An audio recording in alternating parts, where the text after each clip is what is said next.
নামাজ শেষে প্রথম ধাপের চূড়ান্ত গেজেট প্রকাশ করলেন অর্থমন্ত্রী আমির খসরু।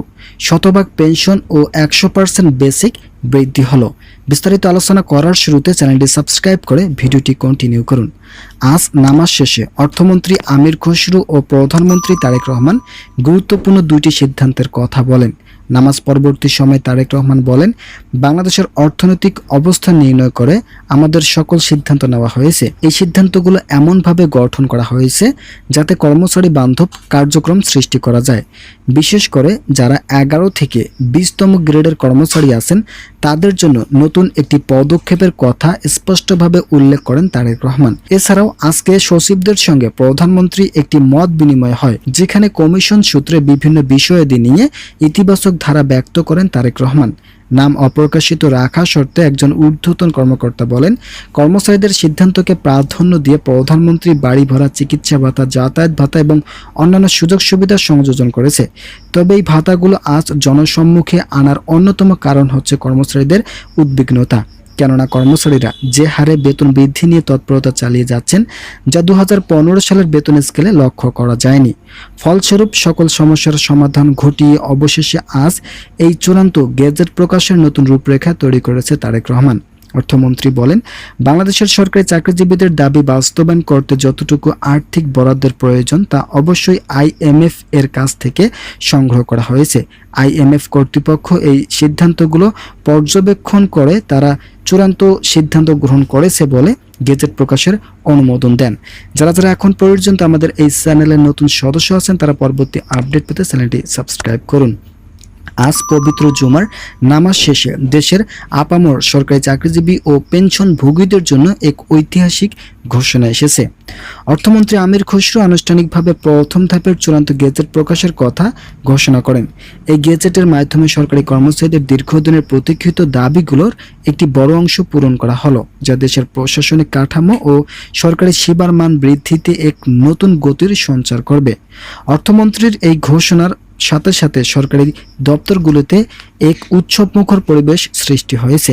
ঘোষণার মূল আকর্ষণ হলো সরকারি চাকরিজীবীদের জন্য শতভাগ পেনশন সুবিধা এবং একই সাথে মূল বেতনের বেসিক 100% বৃদ্ধি।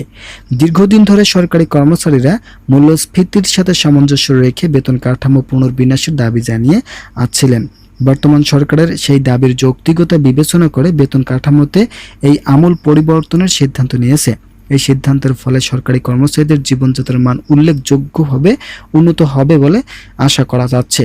এই যুগান্তরকারী পরিবর্তনের পেছনে মাননীয় প্রধানমন্ত্রীর নিরলস পরিশ্রম ও আন্তরিকতার বিষয়টি বিশেষভাবে উল্লেখযোগ্য।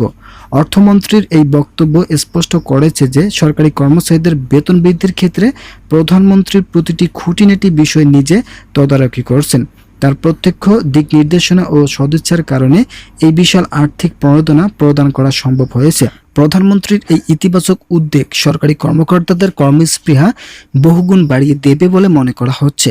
আপনারা যারা এখনও আমাদের এই চ্যানেলের নতুন সদস্য আছেন তারা পরবর্তী আপডেট পেতে চ্যানেলটি সাবস্ক্রাইব করুন। বেতন বৃদ্ধির এই সিদ্ধান্তটি কেবল বর্তমান কর্মচারীদের জন্যই নয়, বরং অবসরপ্রাপ্তদের জন্য এক বিশাল স্বস্তির বার্তা নিয়ে এসেছে। শতভাগ পেনশন প্রদানের বিষয়টি অবসরপ্রাপ্ত ব্যক্তিদের সামাজিক নিরাপত্তা নিশ্চিত করার ক্ষেত্রে এক মাইলফলক হিসেবে বিবেচিত হবে। এর ফলে অবসর গ্রহণের পর একজন সরকারি কর্মচারী তার আর্থিক অনিশ্চয়তার দিনগুলো কাটাতে হবে না, যা রাষ্ট্রের পক্ষ থেকে তাদের দীর্ঘদিনের সেবার প্রতি এক সম্মানজনক স্বীকৃতি। অর্থনৈতিক দৃষ্টিকোণ থেকে এই বেতন বৃদ্ধি ও পেনশন কাঠামো পরিবর্তনে দেশের সামগ্রিক অর্থনীতিতে নতুন উদ্দীপনা যোগাবে। এছাড়া বর্ধিত পেনশন ও পেনশন সুবিধা বাজারের চাহিদা ভারসাম্য বজায় রাখতে সাহায্য করবে এবং সরকারি কর্মীদের জন্য দায়িত্ববোধ আরও সুসংহত করবে। অর্থনীতিবিদরা মনে করছেন সরকারের এই সিদ্ধান্ত সরকারি খাতে মেধাবীদের আকর্ষণে এবং দক্ষ জনশক্তি ধরে রাখতে অত্যন্ত সহায়ক ভূমিকা পালন করবে। পরিশেষে বলা যায়, অর্থমন্ত্রীর এই গেজেট প্রকাশ ও নতুন বেতন কাঠামো বাস্তবায়ন বাংলাদেশের সরকারি সেবা খাতে ইতিবাচক একটি স্মরণীয় ঘটনা। প্রধানমন্ত্রীর দূরদর্শী নেতৃত্বের ফলে সরকারি কর্মচারীরা তাদের প্রাপ্য সুবিধার বড় একটি অংশ অর্জন করতে সক্ষম হলেন। এই ইতিবাচক পরিবর্তনে দেশের উন্নয়ন অভিযাত্রায় এক নতুন মাত্রা যোগ করলো এবং সরকারি কর্মীদের সেবার মান আরও এক ধাপ এগিয়ে গেল। মোট কথা, সরকারি চাকরিজীবীদের সেবার মান এগিয়ে নেওয়ার জন্য প্রধানমন্ত্রী তারেক রহমান গুরুত্বপূর্ণ সিদ্ধান্ত নিয়েছেন এবং এই সিদ্ধান্তে যে সকল বিষয়গুলো থাকছে সকল বিষয়ের আদ্যপান্ত আজকের এই ভিডিওটিতে বিস্তারিত আলোচনা করলাম। আশা করি ভিডিওটি থেকে অনেক উপকার পেয়েছেন।